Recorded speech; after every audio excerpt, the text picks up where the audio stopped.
say, ladies and gentlemen. This meeting is being recorded. Yep. So again, thank you, Carrie. Yeah, let me, I'm going to start off real quick, and I want to thank you for folks. This is Miss Carrie Cox. She is running for a candidate for City Council for the city of Henderson. And let me tell you, the people that are on here, we have Michael Holmes. He is a fire captain. We have Rodney Smith. Rodney Smith, he is one of my associates. We are very active in the political agenda as it pertains to actually a black agenda that makes sure that there is empowerment and inclusion for black folks. He is an Army vet. He has a Purple Heart, and I really respect his opinions and thoughts. And we have Jermaine Willis. He is an owner of, I believe it's the Willis Group in Henderson, and the creator of Black Henderson. Again, he is another person. I live in Henderson, so I'm part of Black Henderson and also the independent Black voters. So we really want to, me living in Henderson, Jameen being also a resident of Henderson, really appreciate you taking the time to talk to us. So now I'll give you a chance to give us a little intro, tell us who you are, and then we'll ask you some questions. Okay, and for full disclosure, I have Orlisa Gardner in the car, so taking her back to her office. So I just wanted to let you know where I'm at and what's going on. I know that young lady real well. Okay, great. Well, I know most of you guys. Hello, everyone. Hi, how are you? She's a good friend of mine, and we just happened to have been at a wonderful, what would you call it this morning, conference this morning together, and I'm just taking her back to her office. Great. So, but a little bit about me. I am a mother of 7 and a grandmother of 11. Wow. I know, right? I love it. I'm an educator, a kindergarten teacher, but I think I am stepping out of the classroom for this year so I can be a reading strategist. I've gotten a little promotion, and what's great about that is it's going to allow me more time to be flexible and be able to have the meetings that I need and to be able to work with everyone on this campaign so that I can get the job done and be the next city councilwoman. I am a business owner, and I have a passion for business. I have a passion for kids. So 2 of my priorities are to, make sure that we take care of our public safety, take care of our first responders, and to take care of our kids. That's really important to me. I am endorsed by the Henderson police officers and supervisors and NAPSO because I am concerned about how many officers are leaving Henderson. We're hemorrhaging officers right now. So I want to make sure I make a difference there. I want to be the difference. I don't want to just make a difference for people in our community. I want to be the difference for them. And I want to make sure, especially with that everyone, that we do achieve equity. It's been such a fight through our nation's history. I think it's a fight across the board, even in our city. And I want to make sure that I'm that person that is the advocate, right? That you can come to, that you can talk to and say, hey, Carrie, this is what we're seeing. What can we do? How can we sit down and find solutions? So that's what I want to do most. That's my passion. That's my why for running. And that's a little bit about me. Great. This time I'm going to do something different. Usually I do a lot of the talking, but I have some really great men in here, and I'm going to be last to talk. And I see Rodney just put up a question, but I'm going to ask Rodney, I'm going to ask Jameen, I'm going to ask Michael. Ask your questions first, and then I will be last. Okay? Okay, well, thank you, Carrie, for rearranging your schedule to fit Brian's schedule. You will find that you're not the only one that has to do that. Many of us have to do the same thing. But thank you for making the effort to participate in this. So you mentioned the police officers leaving. I'm kind of curious as to why are they leaving? And in turn, what will you do to retain them that's not being done now? Well, I like to put it the 3 R's. So retirement, retention, and recruitment. And where the retirement falls in, we were losing a third of Henderson employees across the board, and that included heavily the officers. And we were also losing a lot of paramedics. So in retirement, there's not a whole lot we can do about that except for ask those retirees that are willing to come back and mentor our new officers. And that's how I would re-engage some of those that have retired. And I have already spoke to several, and they're willing to do that because we're seeing an issue in our department because of the loss of officers. They're tired, they're overwhelmed, they need help. So they're going to need some mentors to come in and show new officers how to do the filing of reports, how to fill out the reports. They're actually struggling with the new officers in just how to do basic functions of policing. And they need to make sure that we have somebody that can come in and show them that. The other thing is I would bring in a recruit candidate positions where they could start right out of high school, right? And at 18, they could help learn these high school students that maybe aren't interested in going on to college but would like to come in and learn about how to be an officer, so that we have this backfill that will allow us to have, I mean, we already have the explorers, but it would be important to have an additional step to that so that they're getting paid, they have a good job, and then we are not wasting money in our academies when they drop out. And that would be helpful in being able to create that backfill, that funnel. Also, what I will do for police and am doing for police is recruiting, because we don't have a robust recruiting program. And although we do have a couple of officers that do go with a small team and recruit now, it wasn't going on a year ago, but it is now. I've talked to both of them, Officer Delgado and Officer Chin, and they just need more. They're already doing other duties, and so they're not able to go out and recruit a lot. And so I have been. I'm going to colleges and I'm talking to the criminal justice heads of departments and working with graduates and those that are getting ready to graduate. I just did this in March and April, and I'll continue to work with the next set to be able to funnel and bring people out of colleges, out of the military. I've got a military contact I'm working with for those that want to have a second career. And so I'm doing everything that a city council person should do, in my opinion, which is really be proactive in helping your city, not just sitting up making decisions from this side of it. I want to be on the other side. I want to be rolling my sleeves up like I am and being involved. So I was just typing another question in the chat box. I'm not sure if I understood or heard, why are they leaving though? I noticed you said that they're leaving, but why are they leaving?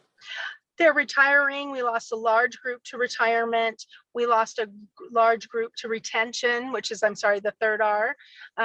We have a morale issue in our department, and it's really important that we address that. And just really need to start listening to officers and what they need. So we're hemorrhaging because a lot of officers are leaving, especially at the top. And so it just funnels down, and officers are, and I had mentioned, officers are tired. They're overwhelmed. They would like to not be down 40%. We're down 40% in officers. So can you imagine what the demand is on those officers that are still here?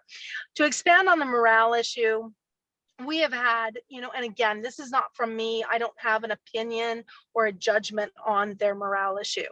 I'm just talking about what I hear and what I understand the problem to be. I understand the problem to be that there's been a change in leadership, then there was another change in leadership, and then there was yet another change in leadership. Through those changes in leadership, it has really affected our officers, and they don't know which way they're coming or going, right? So you know, that basically is it.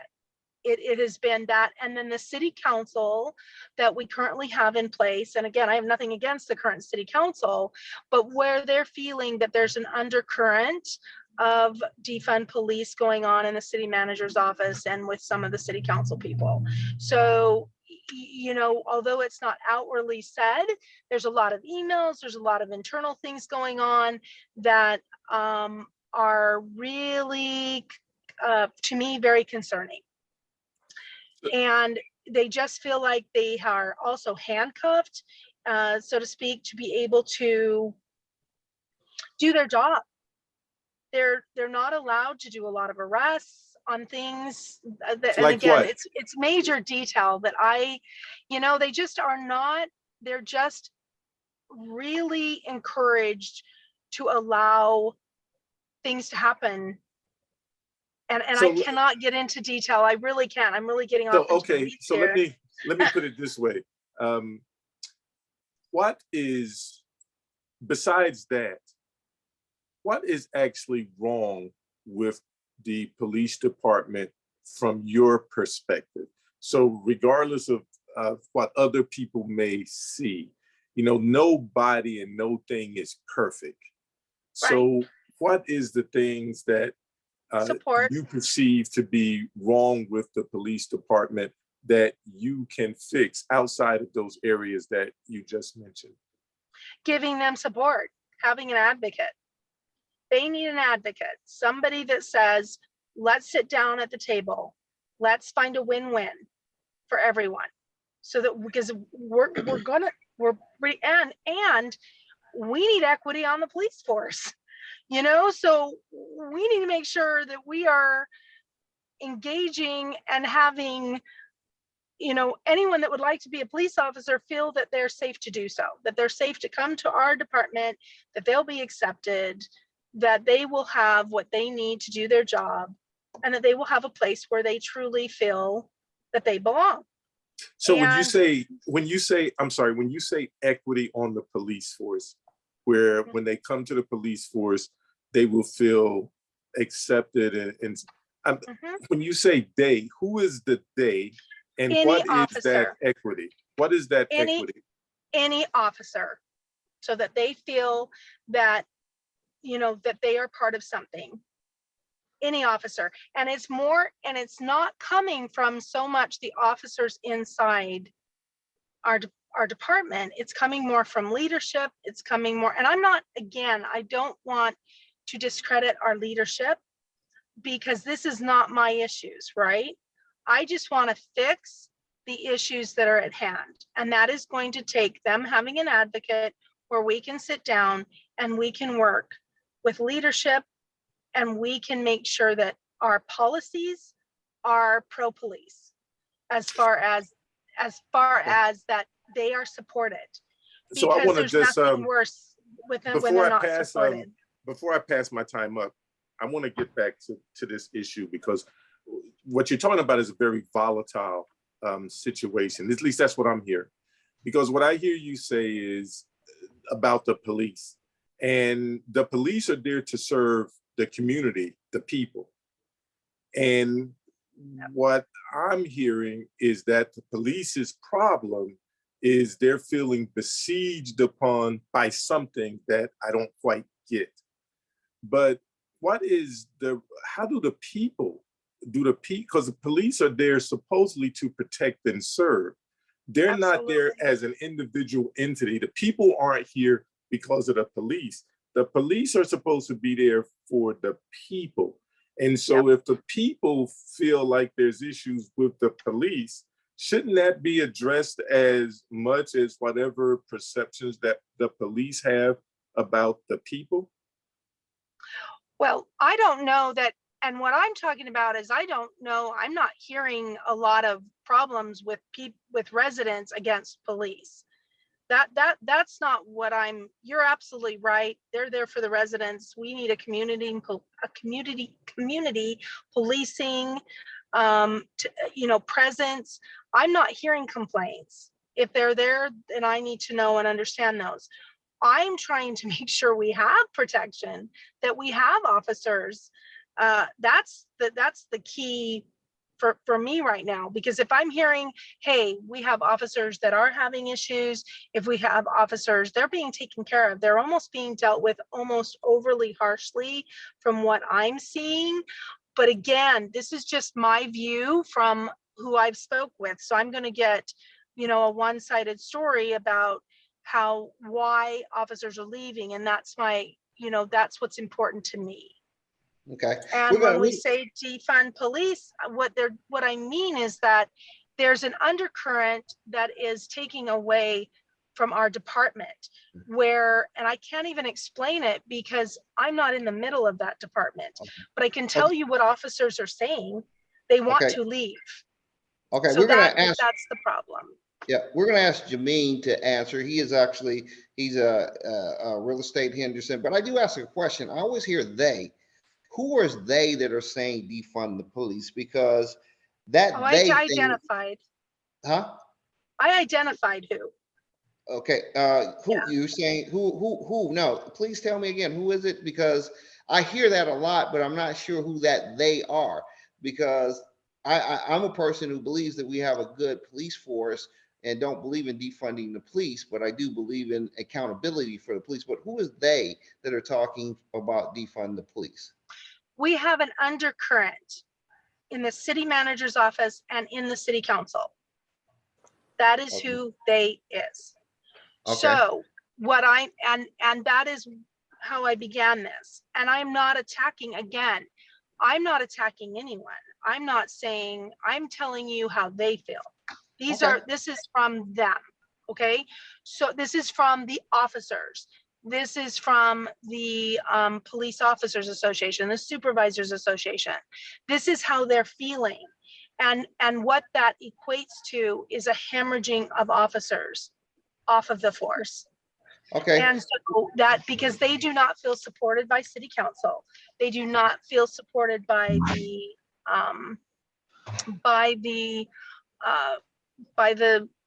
city manager's office. They do not feel supported in the things that they are trying to accomplish.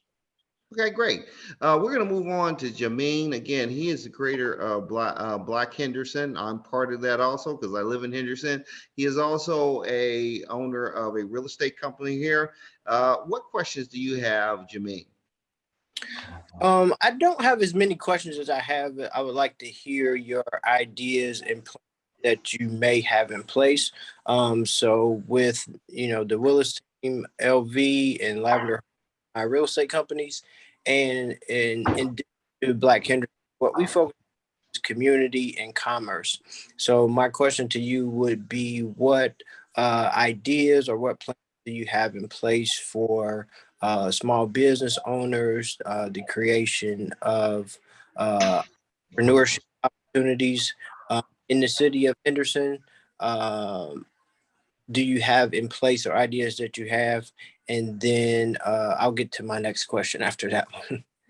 Okay, you kind of broke up, so I heard a part of your question. I think you're asking me what plans I have in place for small business. Is that what you're asking me? Correct. Mm-hmm. Okay. Well, small business is really important, and we know that they were heavily hit through COVID. I have 2 small businesses, and so I understand, and we just sold our restaurant. So I understand small business at a very intimate level because of that. And I've really done small business. My father was a small businessman, and so I've been, around it for most of my life. I feel it's really important that we meet with them individually, which I'm trying to do right now, and I'm doing, but I would like to get to all of them, which makes it a little difficult. And even those that have left, because if we can bring them back, if we can help in some way, I think we need to look at some grants. We need to look at some funding that we can meet it with actual help. Money doesn't help everything, but I believe that if we can help small businesses and even startups to be able to be successful, then they're going to stay here. They're going to live here. They're going to invest in our community, which is what we want, right? We want investment. We want to know that, they're here to be part of our community. They're going to bring their children in. They're going to bring their families in. And it's important that we have a lot of small businesses, because as we lose small businesses, we run the risk of really, unbalancing the economy. I mean, small businesses are a critical part of that. So I will do anything and everything for small business. I will sit down with small business and want to know their needs. What do they need? How can I help? That's my first question. How can I help? And so it would really be to each business and what their needs are. And I will help in any way I can to make sure we keep small business strong. Got it. My second question is concerning housing. With me having a real estate background, I'm a realtor and investor myself, and I live in the city of Henderson. Do you have any ideas or plans in place? Can you hear me? Yeah. Oh, okay. Do you have any plans or ideas in place to kind of tackle, everybody talks about the housing shortage. We're starting to look like a baby California here as far as, prices and affordability. And it's even affecting us on the real estate sales side of just a lot of our clients are getting priced out of being able to buy a house, and aren't able to help people as we have been able to do in the past. So I do have some ideas myself, and I would definitely love to talk to you at a later time about some of the ideas that I have, but I wanted to kind of hear you out today as far as things that you may have already have in place. Yeah, so I think you and I met before, and I would love to take time with you. So please make sure you reach out to me and give me your number so we can set up a time. Housing is a big deal. Okay, and it goes with everything, right? It's going to go with business. We have to have people have, again, the investment in our community. In order to do that, I feel like we are really short on single family homes.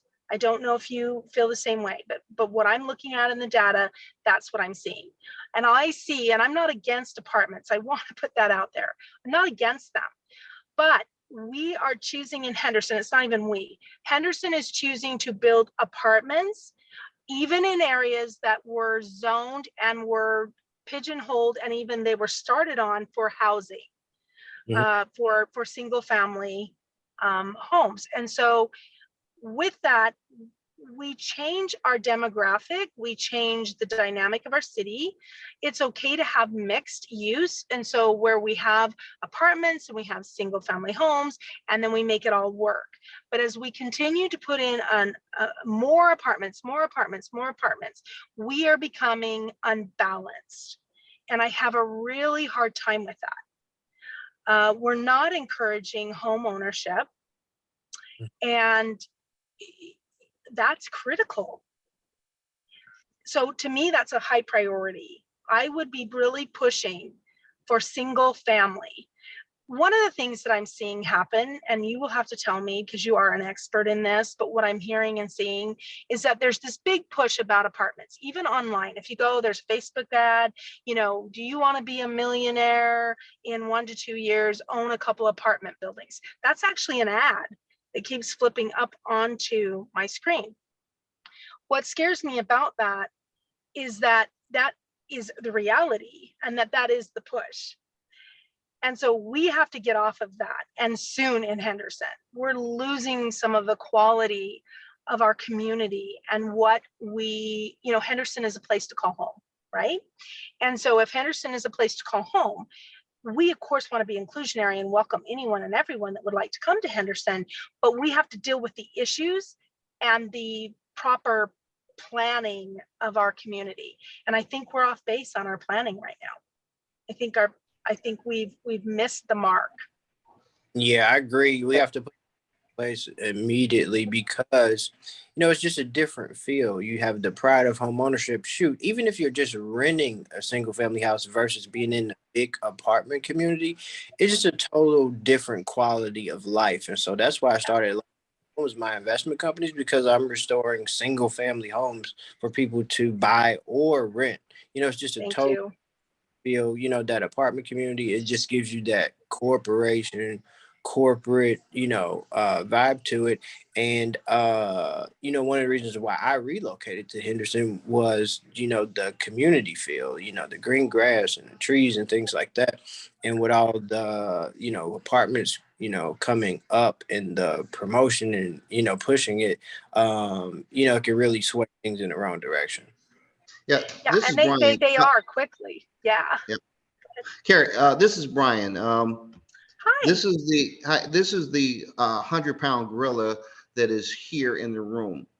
Obviously, corporations have come in and they've purchased many of the single-family homes. They're literally purchasing the American dream. As I look at it, we have basically HOAs, and I've never been a big fan of HOAs until now, that are fighting the battle without our elected officials, for the most part, dealing with the whole purchase of the American dream. Should there be some types of gates put in to make it harder for these companies to come in and buy up the single family homes, driving up the pricing, making it unaffordable living for the average person? There's been some people who've talked about it, but many people, they avoid it because of the fear of the corporations and the fear of even the realtors associations being upset. What's your opinion on putting on, maybe it's higher taxes, maybe it's some ways to make it so that it is not attractive for major corporations to buy the American dream? I agree with you 100%, Brian, and growth has to pay for itself, number one. Number two, I have 5 married children and I have 11 grandchildren, and that is, I want them to have the American dream. I have the American dream and I want that to continue. It is fastly eroding. Someone has to stand up, even one person, and say, this is not okay. And people will jump behind them. And that is why I am not popular with the real estate board. And I was at one point when I ran 5 years ago. They saw that I had value in that. But so that is something that's different between the opponent and I, because I want to make sure families, those that aren't, that don't have a family yet, are protected, and they're not here, and our the vision has completely shifted in the last 5-6 years, and they're making headway. They, meaning the city council, is making headway on this vision that is not our vision. The reason why people move to Henderson, the number one reason, is because it is community, which is what we just heard, right? And that's why I moved. But we're driving that out. And so we are going to have to make sure that it is, I would make it so hard for any more apartments to go in right now, for any more corporations to come in and buy up. That there has to be, and even there should be something we can do on a legislative level where I can work with some of our legislatures to see what we can do. There's got to be more that can be done, but I'm willing to do the mastermind thing, right? Where we bring together experts in this field and we sit down and say, what is our best option in making this practice hard for those that want to come in, corporations that want to come in? And they've been doing it for 20 years. They did it slow, they did it easy, they did it, okay, we're buying this home in this gated community as a corporate home where when our corporate officers come in, they can stay. Well, then it became something larger. And now we're where we're at, where there's so little community left because corporations own the homes, and we're not letting our families that are rooting in Henderson and want to have their kids at that neighborhood school and want to have that neighborhood feeling. We're losing it. Okay. So I'm willing to meet with experts, and I'm willing to meet with you and meet whomever and come together. I'm not the expert in everything, and definitely, but I want to find the answer. I think what bothers me most, Brian, is that we talk about a lot of things. We talk about what's right, what's wrong, what we should do, what we shouldn't do, and where's the action? That's where I'm asking, where's the action? Why are we not taking action on these things that we've known about, corporations buying up homes for years? No action, like you said, no action. Somebody's got to stand up and start making it happen. Thank you. Michael Holmes, are you there and do you have any questions? Yes, I'm here, Brian. I don't have a question, but I do want to speak a little bit about what Carrie started the conversation off, talking about the retention in the public service when it came to police officers. As you know, and I'm not speaking on behalf of the department that I work for, but I do have 35 plus years in the fire service, and I've been actively, successfully recruiting minorities in the fire service for over 25 years. I do agree that I do see a huge morale drop in the fire service. And I think a lot of that, from my point of view and what I'm seeing, is because finally the constituents, the taxpayers, are holding the elected officials, including the fire chief, to a higher standard. There has been too much harassment, bullying, nepotism, discrimination, all of these things that go on internally inside the fire department. And now, you know, after paying out millions and millions and millions of dollars over years for lawsuits, the constituents, the taxpayers, we're sick and tired of that. So what I'm seeing in the fire service is that the fire chief and the elected officials, along with Office of Diversity, are holding people accountable, right? So now all of a sudden there's accountability. So the good old boy system is fading. You know, people who, like myself, who want to come to work, provide a great service to the visitors and residents of Clark County, Henderson, the whole valley, we don't have no problem. I don't have a problem with going to work. That's why I have 35 plus years. I don't have a problem with going out into the community and recruiting all different races of people for the fire service and the police department, because I'm telling them, the fire department and the police department is getting sick and tired of paying out millions and millions of dollars for lawsuits. So what they're doing now, there is talk about how police officers and firefighters will have to have their own insurance, take their retirement, take their pension plan away. You know, quit putting them off on paid leave, vacation, and during internal investigations. So that is just my own personal perspective on why, because it's happening in the fire department as well. Mm-hmm. Right now, we're actively recruiting for the first time 100+ rookie academy for firefighters. So I don't know if you know, but just here recently in the fire department alone, in the last 30 days, the Office of Diversity has stepped in and highly recommended that we fire 4 people, unheard of in the Clark County Fire Department. In years, we have never seen any type of accountability handed out like this. And a lot of the firemen in the department, they just don't get it. They just don't get it. The days of coming in, but let me back up. You have to get comfortable with working with lesbians, gays, transsexuals, bisexuals, African Americans, Mexicans. The fire department is a melting pot. And the people who have ran the fire department traditionally over the years are struggling with that. And they're opting to leave because finally, the fire chief, who is being held accountable by the constituents who are the taxpayers, we're tired of paying out all of these millions and millions of dollars.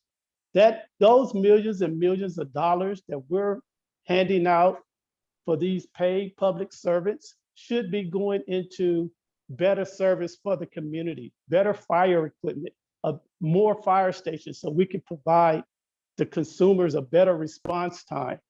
So as you know, Brian and Rodney, that recruitment and retention is very dear to my heart. So I really don't have a question. I just would like to see the public services continue to do what they're going to do. We have to uproot all of the bad apples. Everybody in the fire department, everybody in the police department, we know that 1 through 20 guys, it used to be 1 through 5, now it's 1 through 20 guys who should not have a badge. Mhm. We have to get away from that. We have to get away from the nepotism.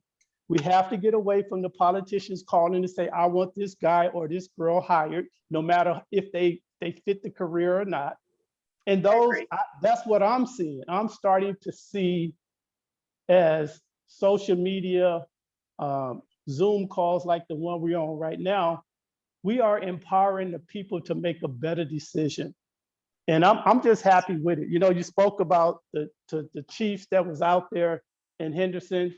I'm just gonna go on the record and say Henderson has been one of the worst entities in the Las Vegas Valley since I've been born, and I'm 54 years old, when it comes to dealing and recruiting minorities.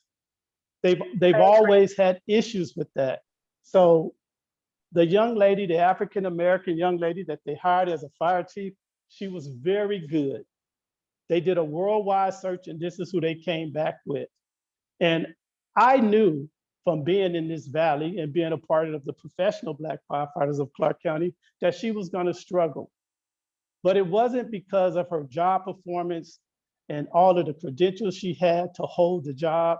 She just didn't have the support. And I'm not going to we don't have enough time to get into talking about the unions who support a lot of this corruption and wrongdoing that's going on. They know a lot of these guys should be fired.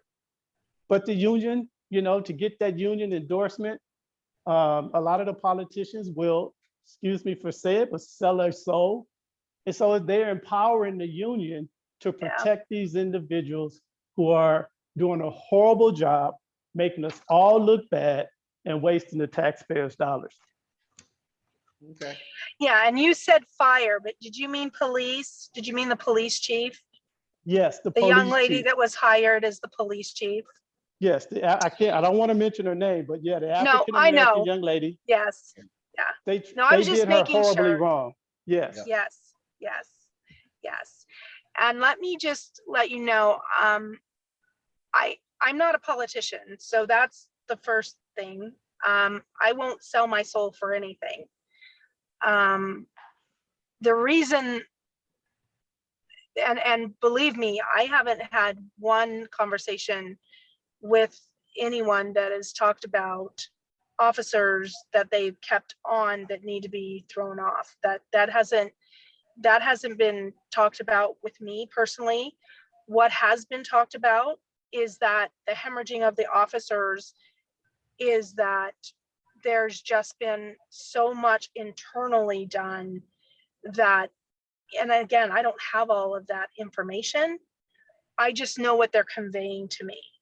And so that is why a lot are leaving, and they may be leaving because some of the things you just discussed. But the officers that are leaving that I'm talking about aren't the ones that are being dismissed for wrongdoing. And if there is wrongdoing, they should be. I'm supportive of that, and I agree with you 100%. What I'm saying is, It's a mess in Henderson, it is. and we have to fix it, right?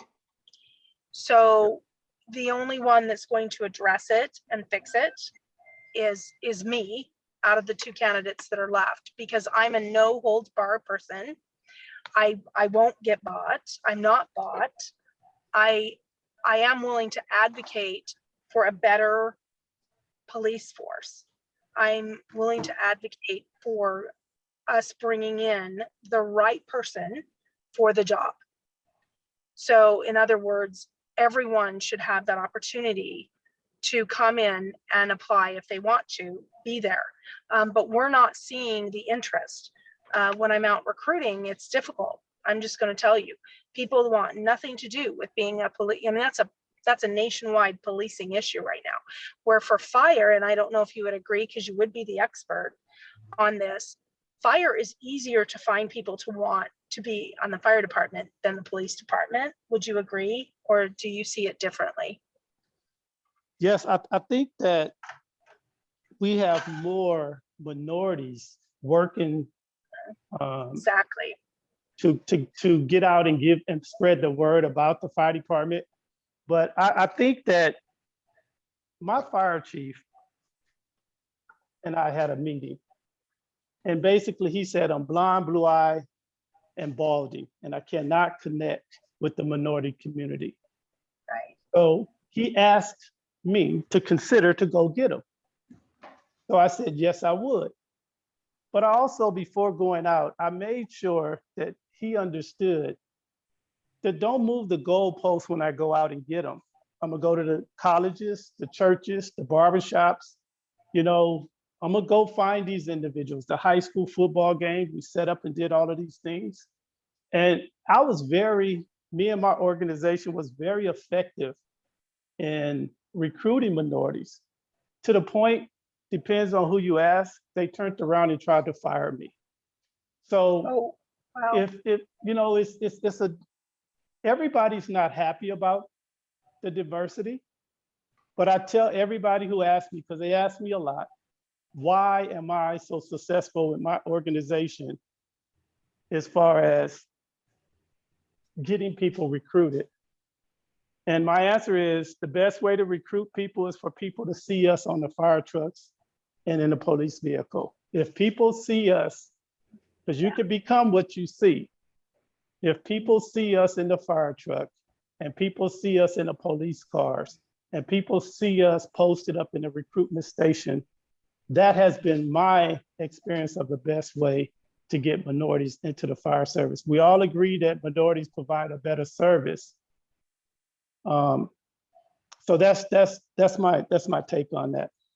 Yeah, and that kind of brings me, and I thank you, Michael, for giving a perspective, because as you're saying, if you're only talking to one person or you're talking to the police, you might want to find out specifically why, because there has been a push from minorities for equality of operations to make sure that they're not targets, to make sure that they're not over police versus other groups. So yes, people are upset if they're being forced to change from their status quo, which was believed public safety sometimes means keeping minorities in check. And now they're That's saying horrible. so make sure when you get your information, you find out both sides of the story. So first of all, I want to thank you, Carrie. We will be interviewing your opponent, and we will be doing an endorsement. We are the independent Black voters, so we definitely don't ask the same questions that other groups do. And some people don't want to answer the questions. You've done that, so I want to commend you there first. I let my colleagues go first usually, and thank you, Rodney. Thank you, Michael, for giving your questions. I do have a set of questions I need to ask. And first, I heard you talk about recruiting, and you mentioned the two officers. One of the things in the Black community, we have media sources, we have companies that can do work like recruiting.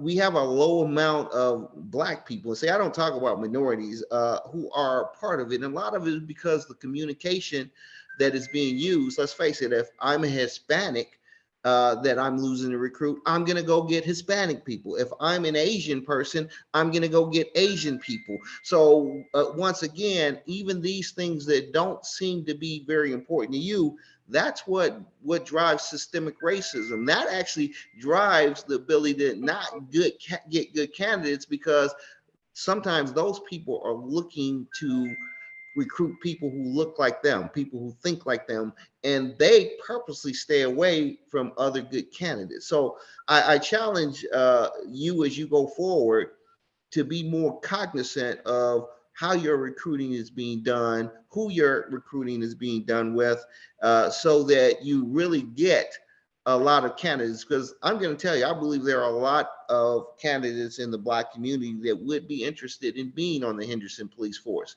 but they don't get the information to know where to go, how to apply, because the avenues that you are comfortable with, I'm saying Henderson is comfortable with, are not designed to get to the Black community? Just, what's your thought? Well, yeah, no, I'd like help with that, Brian.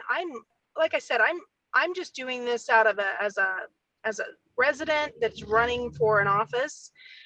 Because I believe that if you're going to run for an office and you truly love Henderson the way I love Henderson, and you love the residents, all residents, then I've got to do what I've done for 30 years, which is serve all residents. And I'm going to go look for anyone at this point that can qualify. There's a shortage across the board of employees. There's a shortage of officers. It's not just tailored to Henderson, it's Metro and all over the country. So there's a huge competitive component to this to try to get officers into Henderson. If we have local people, wouldn't that be much better? I would love to get with you and work with you about getting with those that are, and get them the information that they need to make their decision, and getting them with those that can help get them through that process. We need police officers. If you have those that are willing to look at that as a career, please connect me, because I want to get them there, whatever we can do, because we have a people shortage right now. Does that make sense for this career? Yes. Yeah, and I would love to meet with whoever you have to be able to help connect them. That would be a huge help to me and Henderson, and to our police force. Okay, great. Next question. And again, as independent Black voters, this is a question that I ask all candidates to come in. Obviously, you're running for election.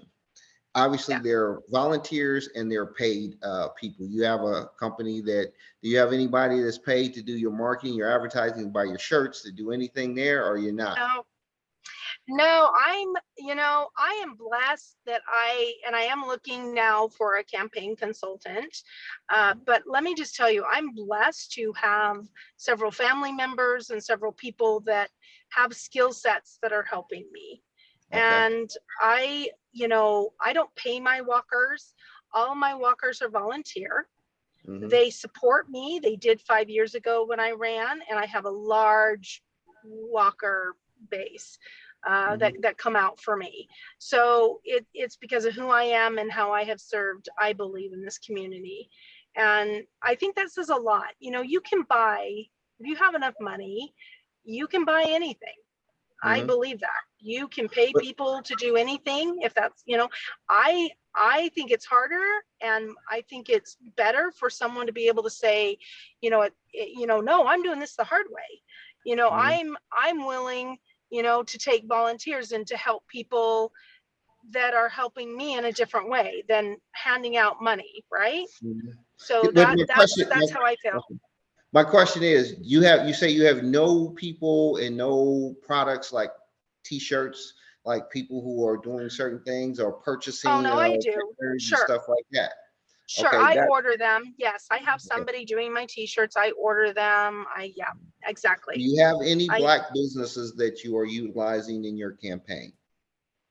I am utilizing Lisa, who is helping me. We just met and got to know each other probably a couple months ago. So I am working with her, and but I'm open to work with. Yeah, I'm talking about in a paid capacity for T-shirts. Yeah, she will be a paid capacity. Like yeah. Huh? Yeah, she will be a paid capacity. We are just starting our negotiations on what she's going to be doing in my campaign. Okay, because it's very important to me, and I ask this to every candidate.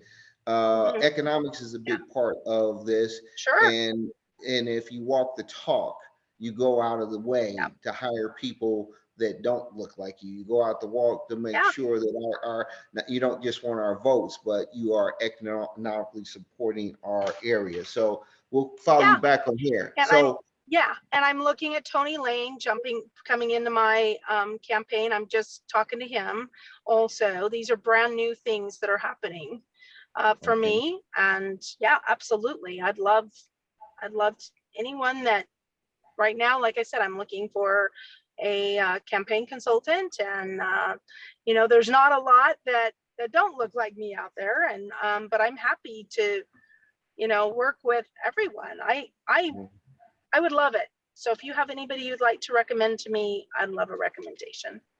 Okay. Again, I Yeah. thank you. This is the independent Black voters. And so I appreciate all your questions. I have a few more because these are critical questions. This is a nonpartisan race, which is good. But there's some underlying questions that I need to ask you because there's a lot of things that go on that concern the Black community. Right now, we are very concerned about the rise of white nationalism and the rise of misinformation. Give me your opinions and your thought on the rise of white nationalism, specifically in the Republican Party, because we've seen that and we're concerned. Let me know your thoughts on that. And let me know, what was the second question I asked? Give me that thoughts there first, and we'll go to the next one. On white nationalism and what was, I didn't hear you. You're breaking up, Brian. I'm sorry. Okay, What? right now we are seeing a rise. There's concern when you look at the Black community. And through the dawn of time, we have always been concerned on the safety aspect, and we look at the issue of equality more than anything. So there has been a rise, as we see, in the political atmosphere where there's been an acceptance of white nationalism ideology. Give me your opinion on this. Do you think there's a rise? And do you think that is an issue right now in the political arena, not just here in Nevada, but across the country? Well, I heard very little of your question. So, you're dying. I don't know where you're going here. Hold on. Say what? Can you Hold hear me on. again? No, and I can't see you. Hold on.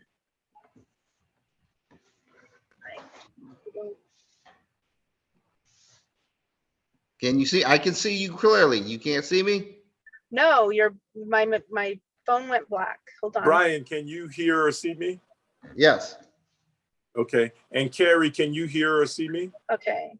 Yes, I can now. I don't know. Okay. Well, just a second. Brian, talk again. Maybe she's Okay. just went out of range or something. Well, I'm Can you in hear a me? car. Yeah. Yeah, can you hear me now? Yes. Can you hear me? Thank you. Okay. What I Yeah. was stating is this is the independent Black voters on Facebook. Right. And one of the issues that the Black community has always been concerned about is safety and equity of opportunity and social justice. We have seen as a group a rise of white nationalism in the political arena. And it concerns us not just here in Nevada, but across the country. Give me your takes and thoughts of, do you see that this rise of white nationalism to be an issue, a problem, something that should be addressed, and what's your take on where we're going as a country in that arena, because it concerns us and we'd like to know your opinions.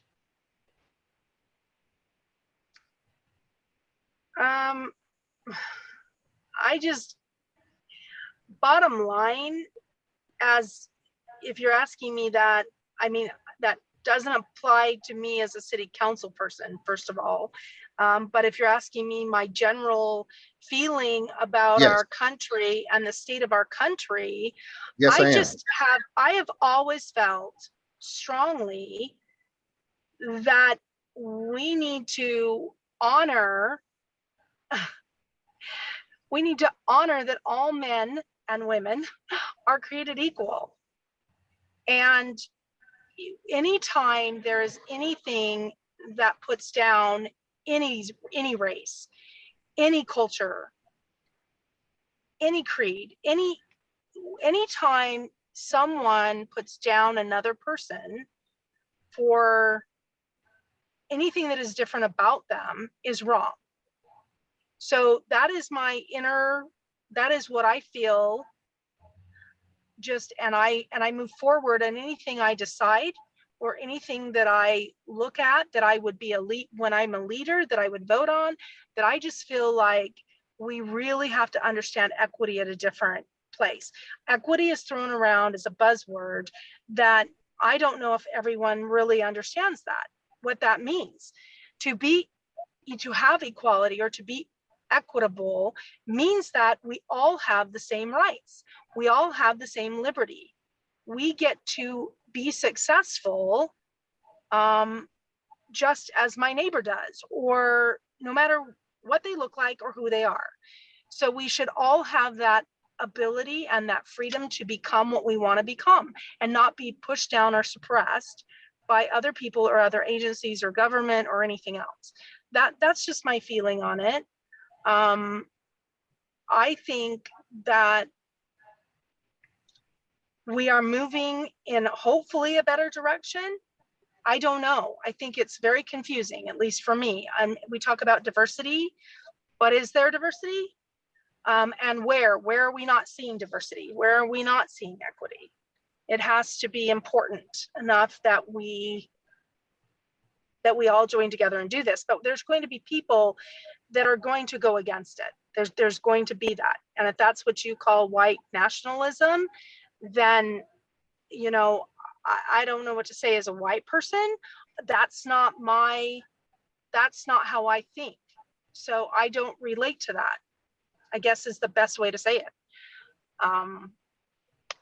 I want to make sure that I'm the best person, not the best political affiliation. I'm about championing people, and it clearly to me has never mattered. And I know that bothers people when I say, I know it's been commented, like when people say, you know, I hate when people say I don't see color or I don't see nationality, because that's almost worse, because you should see color and you should honor them for who they are, right? Mhm. And so I've changed through my life, where I grew up in a home where there was not that division, where you know, my husband grew up in Mississippi. He was the minority, you know, where we didn't see that. We didn't see that as a problem. We just saw everybody, and I am religious, so we saw everybody as children of God. That's how we saw it. That's how him and I were both raised. I was born in 65. So I had a whole different upbringing. But as I've been educated through my life and as an adult, I realized that I need to honor everyone's culture. I need to honor them for who they are. I do need to see color. I do need to see who they are as individuals. We went to China. We adopted a child out of China. Does that make me a hero? No. But I have to honor her culture. I have to know her culture and protect her culture in her, that she gets to be that. Because coming to America as a Chinese child, I mean, you know, it's like they begin to take on whatever their parents are, you know, and they call her a Asian, you know, a white Asian. And it's like, no, she gets to be an Asian. She gets to be an American. She gets to have her culture. And I fight it all the time with people that are around her. I fight discrimination with her, and it's been mind-blowing because she's only 13, but I'm already starting to see just this sad, I don't know. I mean, there are people against a 13-year-old that happens to be from China. It blows my mind. And so I just want to make sure that I'm there as a city councilwoman, that I honor everyone. And it doesn't matter, it matters who they are to me, but that doesn't mean I will change how I vote. I'm not going to change how I want to look at all of the information. I want to make a decision that benefits our community as a whole. I want to benefit everyone. And when we can't do that, you have to pick the win-win. You have to say, okay, who is this going to benefit? And who is it not going to benefit? Is the win-win going to make all of these people lose? Is it going to disenfranchise a group of people? Because that's what I really want to make sure doesn't happen. Okay. And that's important to me, is that I put action behind what I'm saying, that it's not just a bunch of lip service to get an endorsement, because it's up to you who you endorse. I know that, and I'm not going to tell you, and you know me, Brian, so far, I'm not going to tell you what you want to hear. I'm not. I'm just going to speak from my heart and tell you that I do care. Absolutely. And whatever I can do to help bring equity, whatever I can do to help all people to get that, whoever is being disenfranchised, I want to be at the forefront of that. Great. Because that's important to me. Okay. And I ask these questions. And first of all, again, I want to thank you because I ask tough questions and I ask people for a specific reason. As I said, this is the independent Black voter, and we are talking about issues prevalent to us. Now, education is a subject where I see one people say I'm for school choice, I'm against school choice. But give me your opinions, because in the Black community, and I'm going to say this, many of us equate school choice with segregation. Many of us see that is the step backwards. Instead of fixing the public system issues, we say we go on I'm for school choice, I'm against school choice gravy train, and we try to justify it. But we all know that is, as in the Black community, that's just a step back towards segregation. And that's why we are very concerned about when people just say I'm for and I'm against. Give me your opinion on school choices, etc. Okay, and I'm apologizing. I'm having to go to this next appointment I have. I'm an educator. So you and I know this is one area that we don't see completely eye to eye on. Yep. Because I'm in that classroom and I see what's going on, okay, from a different angle, in my opinion. And I don't know if you're for vouchers. I know we've talked a lot about school choice, and I know you're not for that. But are you for school vouchers? Are you for, and I know that your idea behind it, and again, it's not even just an idea, I know your feeling on it is that, it disenfranchises those communities and it hurts those community schools because people leave from those community schools, and you would like them to be able to remain in their communities. Do I have that straight? That you're not wanting to hurt the community schools that are there by having school choice, that it hurts your community when that occurs, correct? Correct. And I would totally respect that. And I've actually, since we've spoke about that, I have had to do a lot of thinking about that to see, how that works in my head. I also feel, though, that although there's a good point there, that there are plenty of students and families that are really hurting across the board in education, right? So I think that the community schools need to be lifted up, and I think they need to have what they need. A lot of them are Title I, and they're getting a lot of funding, but are they getting, like you said, are they getting the best teachers? Are they getting the things that those students need? And you would probably rather see that we go into those schools and bolster those schools up and provide what that community needs, rather than saying you can opt out and go to another school and get a better education while the rest of your neighborhood has to stay back in that school. Is that pretty much straight on? Absolutely. Okay. And I see that. And so although I have been and, still feel like a voucher system would really be helpful, I'm wondering if we can do both. I'm wondering if there's a win-win for everyone in this, where not only can there be a voucher system for those that really want to move, and because so many aren't going to move from those schools, right? So many are going to stay in their community because they are committed like you.